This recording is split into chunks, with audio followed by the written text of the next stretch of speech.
So, we needed a new game. PlayStation puts out new games for free all the time on PlayStation Premium. And since I pay so much money for that thing every year, I thought, why not check out the free games that PlayStation has to offer? So today, we embark on our possible journey, maybe a one-time stream, but a possible journey into Phoenix Wright Ace Attorney, the trilogy. Episode 1, the first turnabout. Yeah. We're going to start with we're just going to do this in the order it came out. Whoa. We got a trophy for starting the game.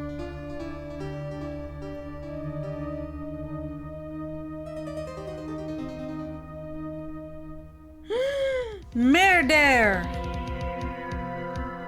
Why me? That was her last words, was why me? Oh, that's the murderer saying that.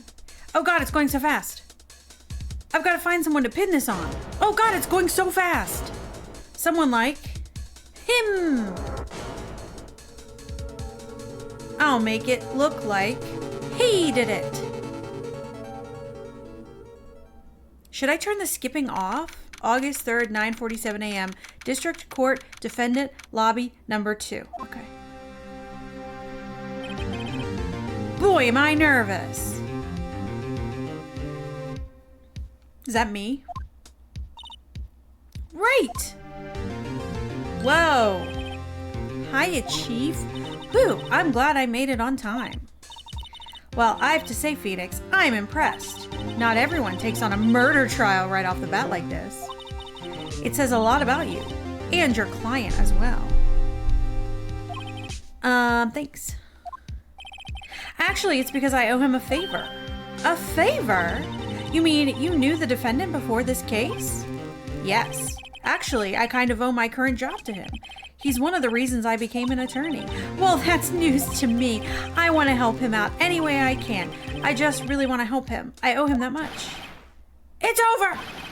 My life, everything. It's all over. Is that your client screaming over there? Yeah, it's him. Death! Despair! Oh! I'm gonna do it! I'm gonna die! It sounds like he wants to die. Yeah. Nick! This guy's name is Butts. Hey there, Larry. Dude, I'm so guilty. Tell him I'm so guilty. Give me the death sentence. I ain't afraid to die. What? What's wrong, Larry? Larry Butts. Oh, it's all over. I'm finished. Finished! I can't live in a world without her. I can't. Who took her away from me, Nick? Who did this? Aw, Nick, you gotta tell me. Who took my baby away? The person responsible for your girlfriend's death? The newspapers say it was you. Hi, Chris. My name is Phoenix Wright. Here's a story. My first case is a fairly simple one. A young woman was killed in her apartment. The guy they arrested was an unlucky sap dating her. Larry Butts, my best friend since grade school. Our school had a saying, when something smells, it's usually the Butts. In the 23 years I've known him, it's usually been true. He has a knack for getting himself in trouble. One thing I can say, though, it's usually not his fault. He just has terrible luck. But I know better than anyone that he's a good guy at heart. That, and I owe him one, which is why I took the case to clear his name. And that's just what I'm gonna do. August 3rd, 10 a.m., District Court, number 2. Court is now in session for the trial of Mr. Larry Butts. The prosecution is ready, Your Honor. The defense is ready, Your Honor. Mr. Wright, this is your first trial, is it not? Yes, Your Honor. I'm a little nervous. Your conduct during this trial will decide the fate of your client. Murder is a serious charge. For your client's sake, I hope you can control your nerves. Thank you, Your Honor. Mr. Wright, given the circumstances, I think we should have a test to ascertain your readiness. Uh-oh. Yes, Your Honor. Is this like a law test? I don't know anything about law. Gulp. Hands shaking. Eyesight fading. The test will consist of a few simple questions. Answer them clearly and concisely. Please state the name of the defendant in this case. Larry Butts. The defendant? Well, that's Larry Butts, Your Honor. Correct. Just keep your wits about you and you'll do fine. Next question. This is a murder trial. Tell me, what's the victim's name? I know this one. Glad I read the case report cover to cover so many times. We didn't! I don't know. It's... Wait. Uh-oh. No. No way, I forgot. I'm drawing a total blank. Phoenix, are you absolutely sure you're up to this? You don't even know the victim's name. Oh, the victim, of course. I know the victim's name. I just forgot, temporarily. I think I feel a migraine coming on. Look, the victim's name is listed in the court record. Cindy. Just press the R1 button to check it at any time, okay? Remember to check it often. Do it for me, please, I'm begging you. Mr. Wright, who is the victim of this case? Oh god, there's a last name? I didn't get a last name. It just says Cindy. Hello, Disco. Yes, we're doing it.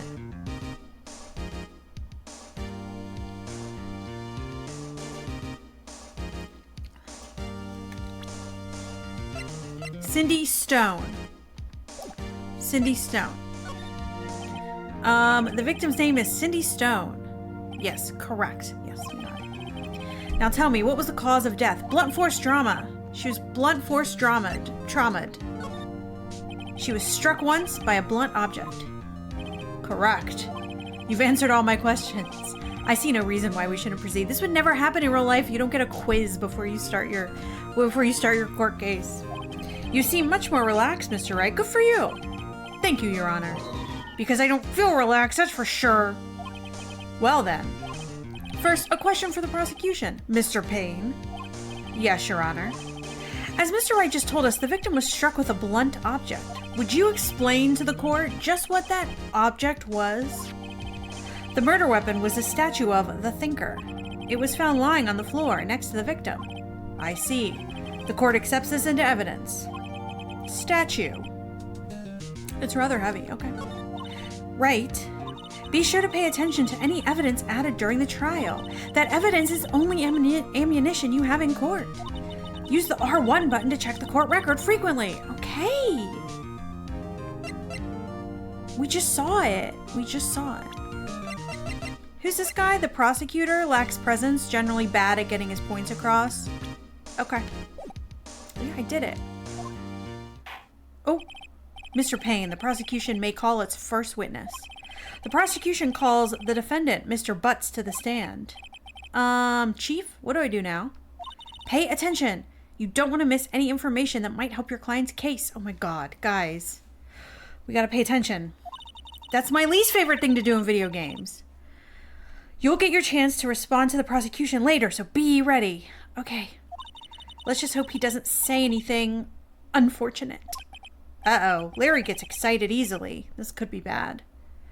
Oh, God. Ew, look at him. Smarmy McSmarmerson. Ahem. Mr. Butts, is it not true that the victim recently dumped you? This is why I don't like lawyers. They say so like that. Is it not true that the victim recently dumped you? So wait. So just saying, but wouldn't that be the same thing as saying, isn't it true? Is it not true? That's confusing. Hey, watch it, buddy. We were great together. We were Romeo and Juliet, Cleopatra and Mark Antony. Didn't they all die? I wasn't dumped. She just wasn't taking my phone calls or seeing me ever. What's it to you anyway? Mr. Butts, what you describe is generally what we mean by dumped. I don't think a real lawyer would use that phrase. I would think they would say, like, ended the relationship. In fact, she had completely abandoned you and was seeing other men. Objection! You're something to the witness. You're aggravating the witness on purpose. She had just returned from overseas with one of them the day before the murder. What do you mean, one of them? Lies! All of it lies! I don't believe a word of it! Your Honor, the victim's passport. According to this, she was in Paris until the day before she died. Wait, that's not in evidence yet, is it? It's not in evidence yet. The victim apparently arrived home from Paris on July 30th, a day before the murder. Indeed, she appears to have returned the day before the murder. Are you guys sure about that? Yes, because it says the 31st is the murder. Okay, we'll leave them then. Dude, no way.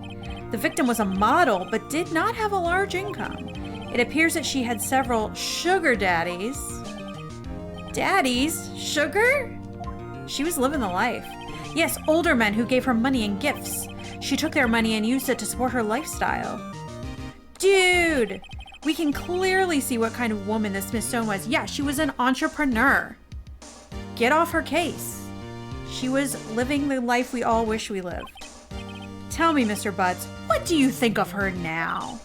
Wait, I don't think you want him to answer that question. Yeah, Larry has a way of running his mouth in all the wrong directions. Should I stop him from answering? My client had no idea the victim was seeing other men. That question is irrelevant to this case. Yes!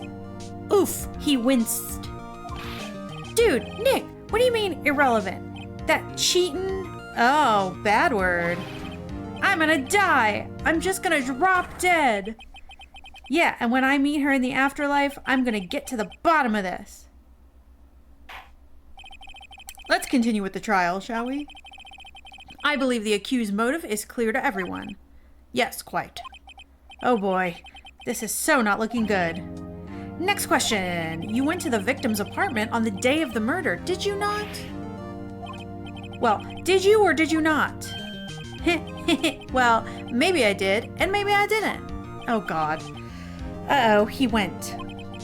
What do I do? I feel like he has to answer honestly on this one. I know, I'll send him a signal. Tell the truth. That sounds he's supposed to know what that means. Yeah, I was there. I went. Order. Well, Mr. Butts, dude, chill. She wasn't home, man, so, like, I didn't see her. Objection! Your Honor, the defendant is lying. Lying? The prosecution would like to call a witness who can prove Mr. Butts is lying. Well, that simplifies matters. Who is your witness? The man who found the victim's body, just before making the gruesome discovery. He saw the defendant fleeing the scene of the crime. Hey, if it's not on camera, don't believe it. Order in the court. Mr. Payne, the prosecution may call its witness. Yes, Your Honor. This is bad. On the day of the murder, my witness was selling newspapers at the victim's building. Please bring Mr. Frank Sahwit to the stand. Oh, aren't you happy? Mr. Sahwit, you sell newspaper subscriptions. Oh, he saw it. He saw it. I gotcha. Is this correct? Oh, yes. Newspapers, yes. Mr. Saw It, you may proceed with your testimony. Please tell the court what you saw on the day of the murder. Witness testimony, witness's account. Okay. Testimony. It's like a different screen. Got it. I was going door to door selling subscriptions when I saw the man fleeing an apartment. I thought he must be in a hurry because he left the door half open behind him. Thinking it strange, I looked inside the apartment. Then I saw her lying there, a woman, not moving, dead. I quailed in fright and found myself unable to go inside. I thought to call the police immediately. However, the phone in her apartment wasn't working. I went to a nearby park and found a public phone. I remember the time exactly. It was 1 p.m. The man who ran was, without a doubt, the defendant sitting right over there. 1 p.m.? Didn't she die between 4 and 5 p.m.? Didn't she die between 4 and 5 p.m.?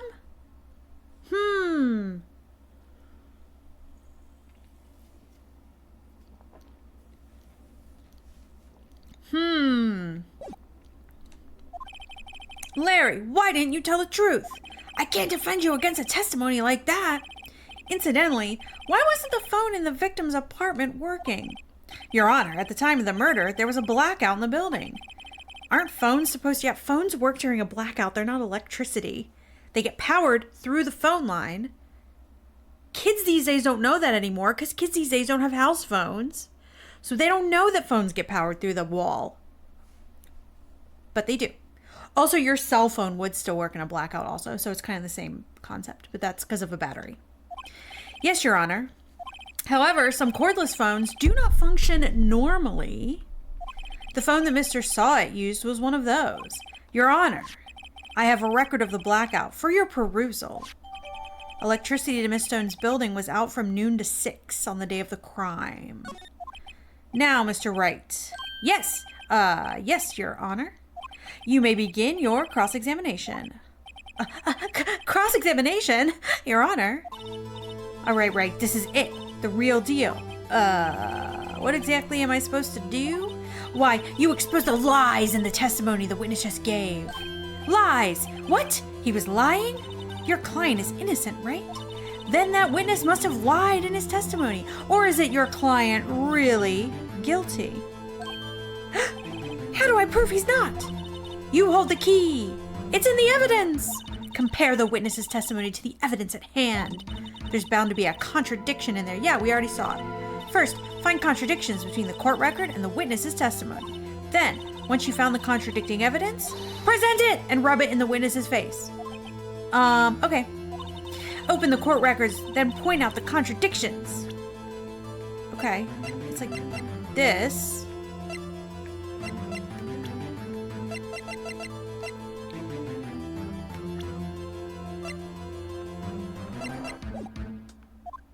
Okay, maybe we weren't supposed to do that yet. Okay, witness's account. I was going door to door selling subscriptions when I saw a man fleeing the apartment. I thought he must be in a hurry because he left the door half open behind him. Thinking it's strange, then I saw her lying there. Okay, am I supposed to be...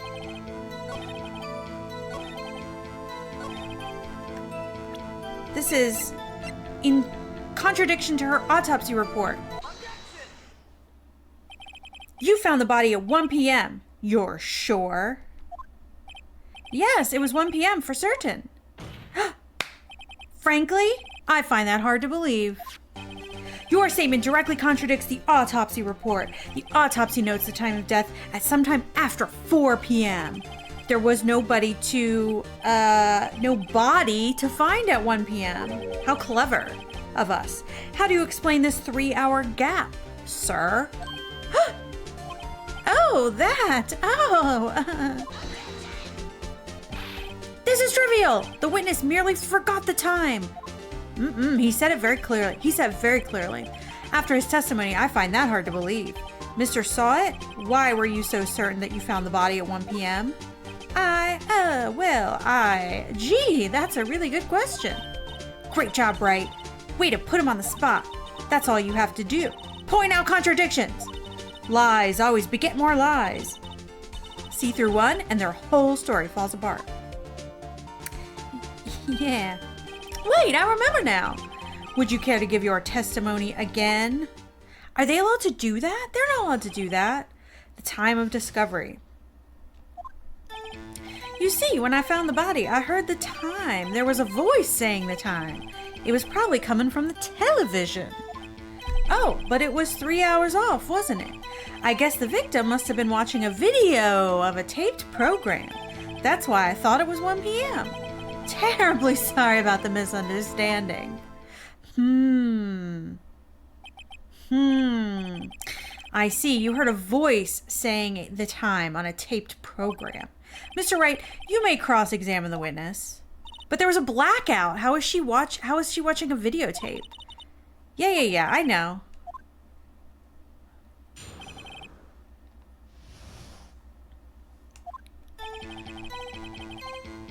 I heard the time. There's a voice saying the time is probably coming from the television. How can that be? Because there was a blackout. Hold it right there. The prosecution has said there was a blackout at the time of the discovery. And this record proves it. Look at his little shimmy. He's very nervous. You couldn't have heard a television or a video. Gah! Well, the defense has a point. Do you have an explanation for this, Mr. Saw It? No, I find it quite puzzling myself. Quite. Ah! What? Wait, I remember now. Oh my God. How? The court would prefer to hear an accurate testimony from the very beginning. Why is he getting 3 tries? You're not supposed to get 3 tries. These constant corrections are harming your credibility. That, and you seem rather distraught. My apologies, Your Honor. It must have been the shock of finding the body. Well, Mr. Saw It, let's hear your testimony one more, please. Once more. All right, hearing the time. Okay, this is how he heard the time. Actually, I didn't hear the time. I saw it. There was a table clock in the apartment, wasn't there? Yes, the murder weapon. The killer used it to hit the victim. That must have been what I saw. You saw a clock? I guess that would explain it. The defense may cross-examine the witness. Gladly. You didn't use a clock to kill her. Use a statue.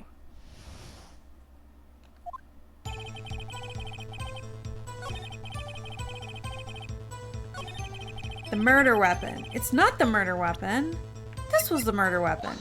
Objection! Wait just a moment. Ugh. The murder weapon wasn't a clock. It was a statue! Now how is this supposed to be a clock? What? Yeah, with your objections and your evidence, just who do you think you are? Just answer the question, Mr. Saw It. Hey, I saw it there, okay? There is a clock.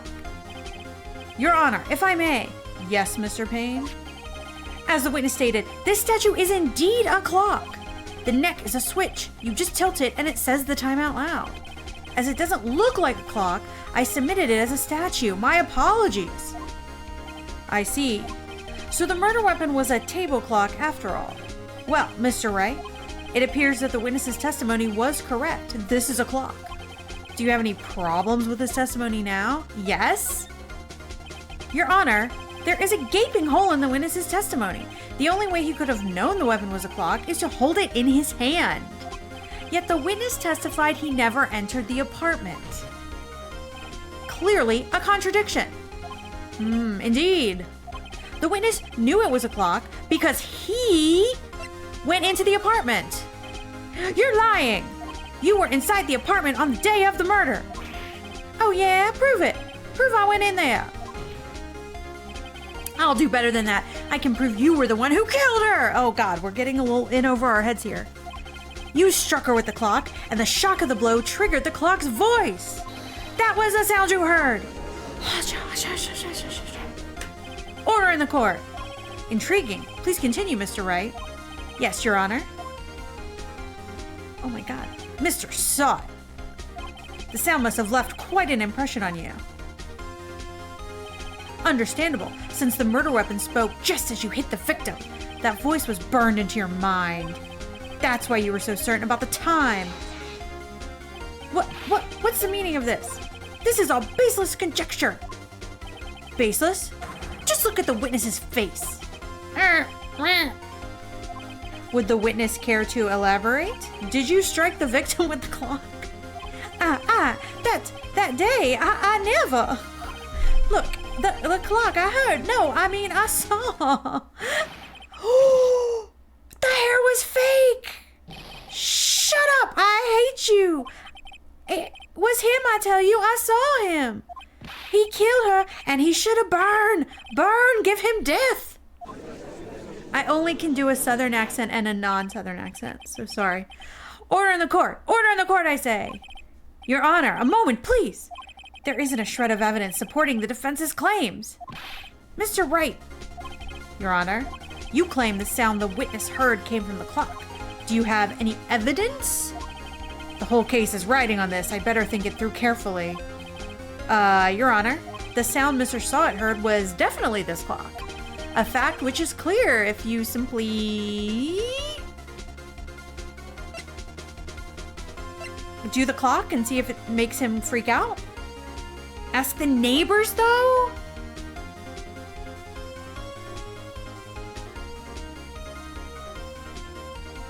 I think just do the clock. Let's sound the clock now, here in this court. This is sensational. Your Honor, may I have the clock? Yeah, take this bloody murder weapon, sure. I asked the court to listen very carefully. Beep. I think it's 8:25. That certainly is a strange way to announce the time. Oh, what, he thinks it. He's the thinker, after all. So, we've heard the clock. What are your conclusions, Mr. Wright? Mr. Payne, can you tell me what time it is now? It's 11:25. 3 hours!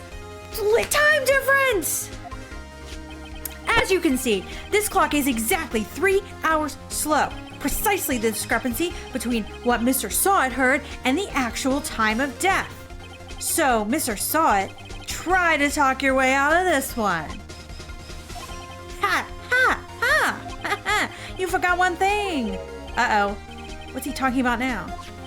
While it may seem like that clock is running 3 hours slow, it proves nothing. How do you know it was running 3 hours slow on the day of the murder? If you can't prove that, you don't have a case. He's right. How am I going to prove that? I knew I was so close. Mr. Wright, it seems you lack the critical evidence to support your claim. Yes, Your Honor. This means I cannot let you indict the witness. Unfortunately, this ends the cross-examination of Mr. Frank Sawit. Oh, did we screw up? Should we have done something else? I come all the way down here to testify, and look what happens. You treat me like a criminal. A criminal! You lawyers are all slime. Grr, I almost had him. What, should we have asked the neighbors? I don't know. Where are the neighbors?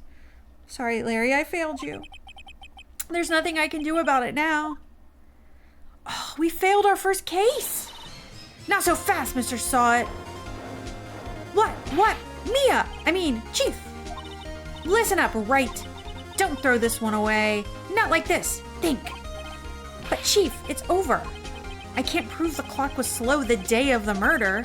Nobody can prove that. Well, yes. But that doesn't mean you can't still win. Try thinking out of the box. Don't waste time doubting the facts. Assume the clock was 3 hours slow. Think through it. Ask yourself, why was the clock 3 hours slow? Because she was on Paris time? Because she came back from Paris and wanted to be on Paris time again? Figure out the reason and you'll have your proof. Is that correct? Does that make sense? Why would you set your clocks different when you got back from a trip? Can you think of a reason? I mean, I have a reason. It might be dumb. Yeah. Wait. Maybe I can prove it. You must have evidence somewhere that can prove it, Mr. Wright. Find it and let them have it. Well, Mr. Wright, you say the clock was already running slow on the day of the murder. Have you found evidence to support this claim? Of course. It's this, right? It's the fact that she's... I'm going with that because it's the only other piece of evidence we have. There is a piece of evidence in the court record that can prove my claim beyond a doubt. Ha!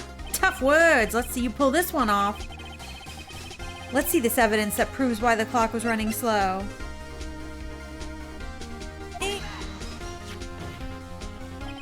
The victim had just returned home from abroad the day before the murder. As we all know, the time difference between here and Paris is 9 hours. When it's 4 p.m. here, it's 1 a.m. the next day there. The clock wasn't 3 hours slow, it was 9 hours fast! The victim hadn't reset her clock since returning home. Wait, she traveled with a statue clock and then took it in her suitcase and brought it back, but then used it while she was in Paris? That's a weird thing. That's why the time you heard when you struck her dead in her apartment was wrong. Proof enough for you, Mr. Sawit? Or should I say, Mr. Did It? Oh my god. Oh my god! Order! Order, I say. He like foamed at the mouth and dropped down on the ground. Well, This case has certainly turned out differently than we all expected. Mr. Payne, your witness? He was arrested and has been taken away, Your Honor. Very well. Mr. Wright? Yes, Your Honor. I have to say, I'm impressed. I don't think I've ever seen someone complete a defense so quickly and find the true culprit at the same time. Thank you, Your Honor. At this point, this is only a formality, but this court finds the defendant, Mr. Larry Butts, not guilty. Boom. Yay. Oh my God, there's confetti. Court, do they do that in Japan? Court confetti? And with that, this court is adjourned. All right, we're super smart lawyers. It turns out that Frank Salt was a common burglar. He posed as a newspaper salesman to check and see when people were out of the house that day. Oh, we're going to get to see what happened? When Larry went to her apartment, the victim wasn't home. After he left, Mr. Salt let himself in to do his dirty work. While he was searching her place, the victim returned. Flustered, Mr. Salt grabbed the nearest blunt object he could find.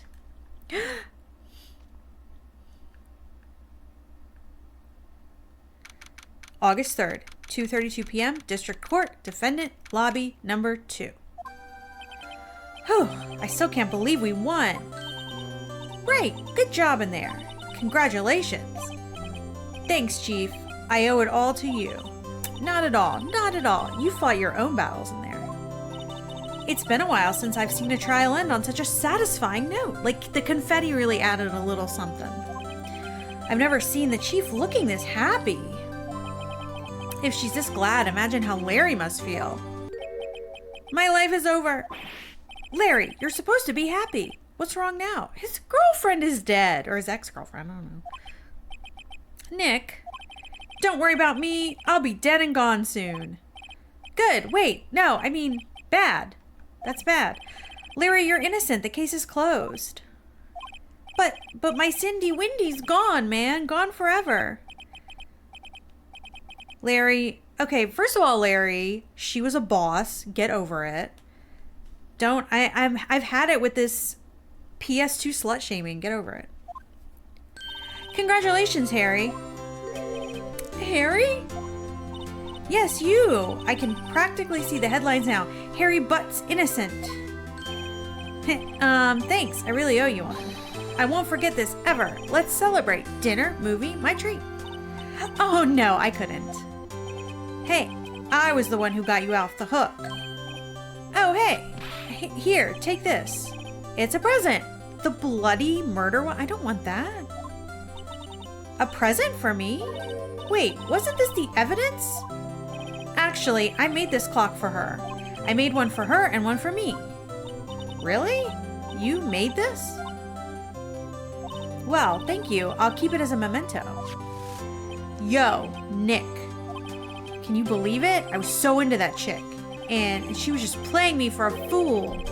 Don't that make you want to just cry? Sob.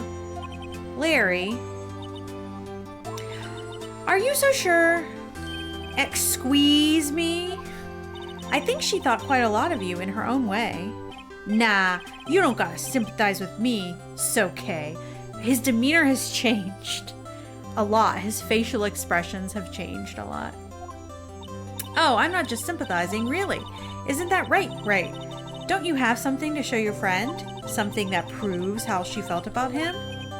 Huh? Oh, yeah, right. What the heck is she talking about? The clock? I don't know.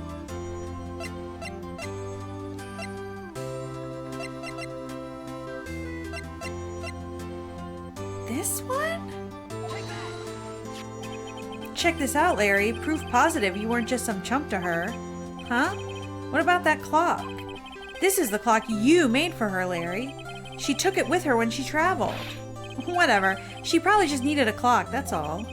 You think so? It's a pretty heavy clock to take traveling. Plus, like, every hotel has a clock. And, like, every town in the world has clocks. You don't need to travel with a clock. Well, make of it what you will. Hey, Nick.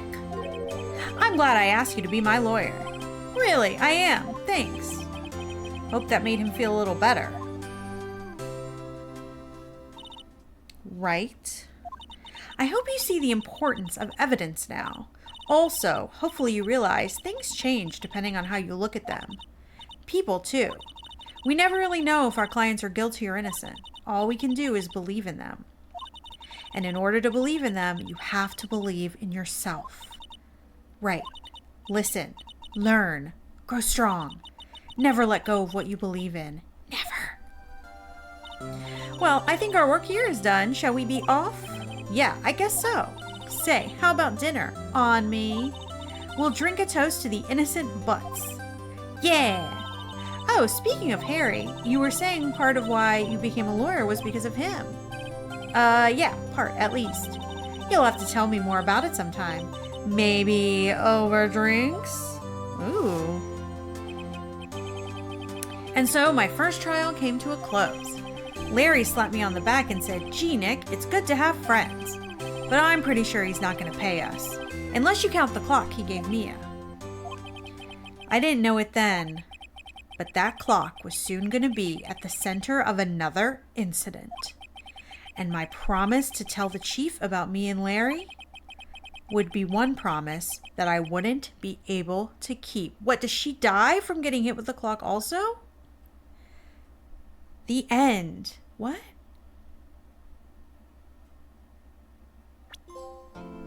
Oh, it's different episodes. Do all the episodes have ladies with giant boobs falling out of their clothes? Just asking.